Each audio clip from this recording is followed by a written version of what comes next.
So here is an example of motivators. So this person, right off the bat, I just noticed their altruism is really high, and alongside economic being really low. So altruism, I sacrifice for the sake of others. And given how high it is, this is going to, tell us that this is actually a need for this person, and self-sacrifice is part of the equation for this person. It typically needs to cost something for it to feel really good. Like I need to sacrifice something for the sake of others. That makes me feel really good. And then alongside their really low economic, meaning they're satisfied with what they have. So most of their focus is on other people. So these two combined, and given how low this is and how high this is really critical for this person. So they for sure are going to, in order to be satisfied, they're going to want to be in a role where their focus is on helping other people. Also very practical in their aesthetic because that's low, so they're more grounded, so their decisions are going to be very practical. What's interesting to me here is their power score is a little bit high. So this indicates that they either want to be in positions of authority, decision making, leading, or having influence over people. So then when we look at their DISC, this is how they're motivated. This is what creates passion for them. This is what they want or need or desire. And then our behaviors, which comes from DISC, help us to see if we are behaving in a way that is in alignment with this that is going to get us what we want. And sometimes those things are very well aligned. Sometimes they're not. If they're not, it doesn't mean that we're not in a role that's satisfying. That's going to depend on how self-aware we are.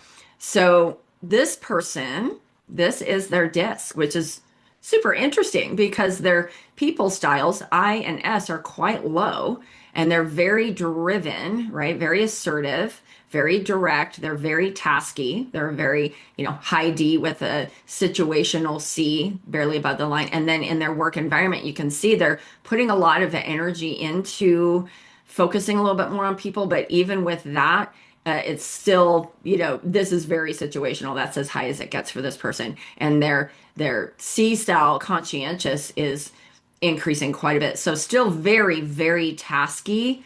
And they're putting a lot of effort into focusing on people, but that's not their natural state, which is really interesting. This will take a fair amount of energy to do this. But that might be fine given, depending on what it is that is it getting them what they want, they might be still very satisfied about that. So in this case, if this works, this would be a person who actually had this, conversation where this person actually, let's say they work for a nonprofit organization. And so everything they do is focused on other people, and that satisfies this one and this one. And perhaps they are in a leadership role where they get to make decisions.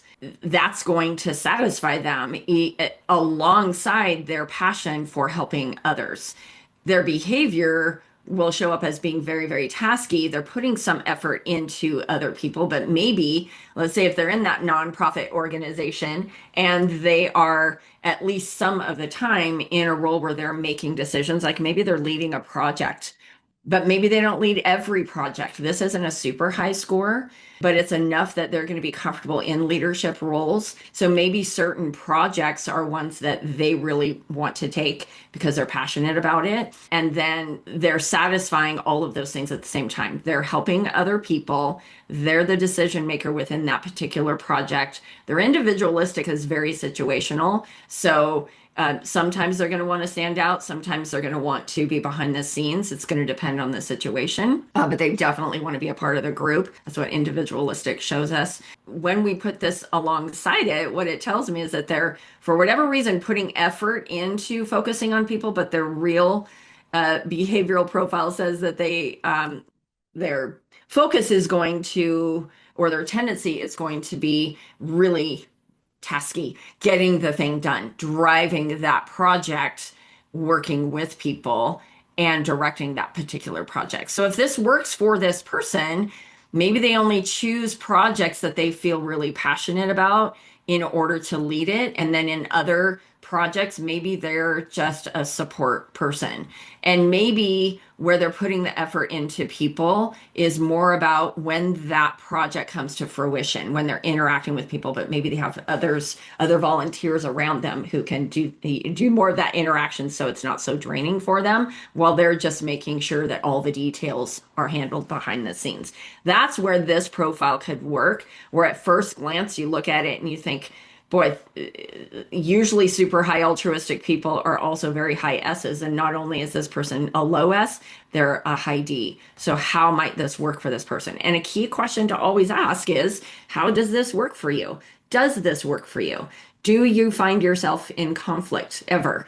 Having a profile like this, being driven by helping other people and yet not really being a people person, do you run into pitfalls here and how do you make this work?